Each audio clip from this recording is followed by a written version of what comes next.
was us against the world. What we were attempting to do was pay the nation's top producers better. That put me on the hate list of every other real estate company. The brokers did not like the idea of making the agents the heroes of the organization. We figured that the agent was doing all the work and taking most of the risk, and yet only getting half of the compensation. High commission split was a big part of what we had going for us in the beginning. The advantage of that was that you would attract the full-time, experienced producers in the business.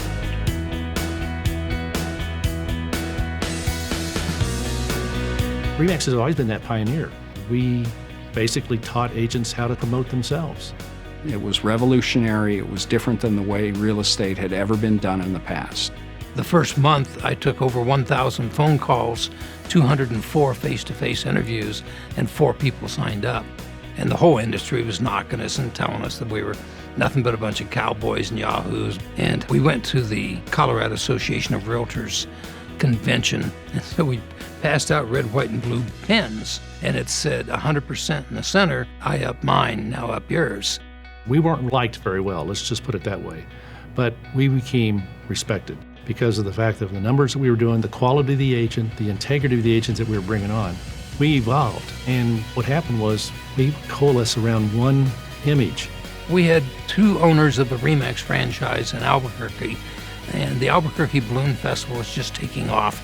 At the same time, the regional owners had a meeting in Chicago, and we looked up at the TV, and there's the Remax balloon.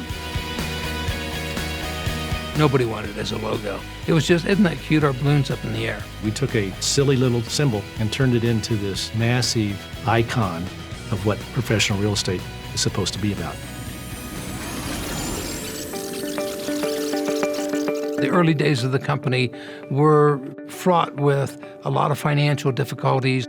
We had to sell a franchise in order to make payroll. We had to sell another franchise in order to pay the rent. It was just an absolutely terrible market. In 1980, we lucked out and sold to 2 extraordinary business people, Frank Polsler and Walter Snyder. Of course, we were extremely impressed. They showed us the best of the best, and we thought we could repeat that in Ontario. We thought there was a great opportunity in the marketplace for this type of brand and this type of business model. Dave looked at my financial statement. He said, Frank, you're broke. I said, we'll make it work. They convinced us that they could do the job, and they totally turned the company around. Frank and Walter understood franchising. They fell in love with our concept. They opened the entire European continent for us, and overnight they revolutionized our company. In 1983, we did our first conference up in Northern Ontario. This guy flew in with his seaplane, and I said, Dave, you want to fly with us? No, he said, Gail, you go. The pilot made a mistake. The plane went into a stall spin, crashed into the trees. Killing the pilot and putting Gail and the other 2 passengers in the hospital for years. Originally, they told Dave that she would be lucky to make it through the night. Even if she does come out of it, she may be a vegetable. She may never be able to walk. She may never be able to talk. He read motivational books to her, even though she was in a coma. And the doctor said, son, she can't hear you. He said, I'm going to keep talking to her, and I'm going to sleep here, and I'm going to be with her until she gets well. When she finally went into the rehabilitation center after she got out of the coma, they said that her hopes of ever walking were not very good.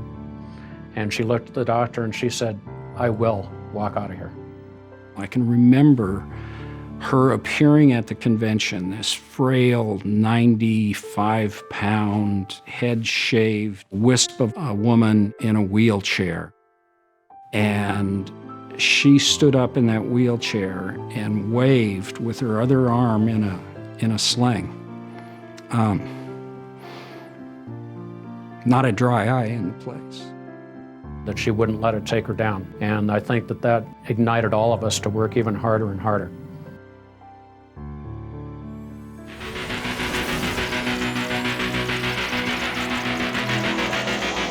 By the 90s, we were booming. At our 20th anniversary, we'd reached 30,000 agents. And at that point, we really started to become a factor in the country.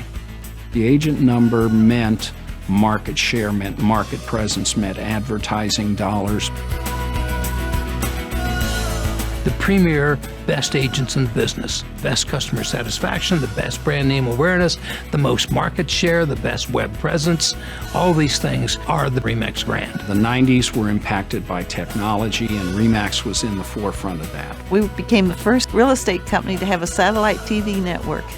We opened the convention at the National Association of Realtors with a huge booth, cameramen interviewing people. We made such a smash hit the first day that by the second day, 30 or 40 of our competitors all had whiteboards up in their booths that said, "We too have national television coming." We had the tools to help make agents and brokers more successful than they had ever been in the past.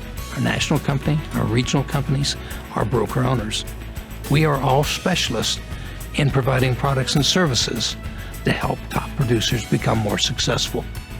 We are totally devoted to the top producer.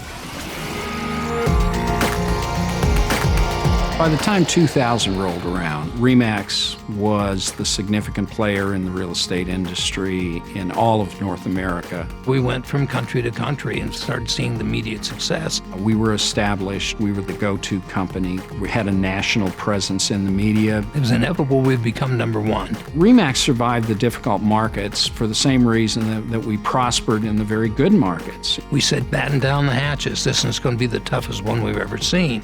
Dave, being the visionary that he is, realized what agents needed to do was change the focus of their business. First, we saw the unbelievable number of foreclosures and REOs coming and said, you've got to prove to bankers you can handle REOs.